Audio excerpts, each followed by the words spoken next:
பேட்டை bus ஸ்டாண்ட்லேருந்து ஒரு 17 kilometre தூரத்துங்க தார் ரோட்டு மேலே சூப்பரான தோப்புன்னு சேல்ஸ் வந்துருக்குதுங்க.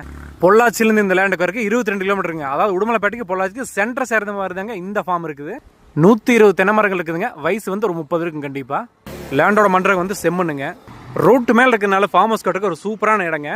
900 அடியில் ஒரு தனி போருங்க. சப் மாட்டி இருக்காங்க. அருமையான தண்ணியாமா.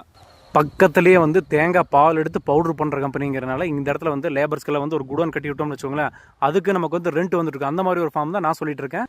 சீக்கிரமாகவே இந்த கம்பெனி வந்து ஓப்பன் பண்ண போகிறாங்க. கன்ஸ்ட்ரக்ஷன் நடந்துட்டு இருக்குது. தோப்பொட்டியே வந்து கிழக்க ஓடைங்க. மழை வந்துச்சுன்னா இது வழியாக தண்ணி போகும். நமக்கு கிரவுண்ட் வாட்டர் லெவல் வந்து தண்ணி ஸ்டோர் ஆகும். இந்த தோட்டத்துக்கு வந்து பிஏபி பாசனம் இருக்குதுங்க. திருமுத்துமலையிலேருந்து தண்ணி வந்துடும் நமக்கு.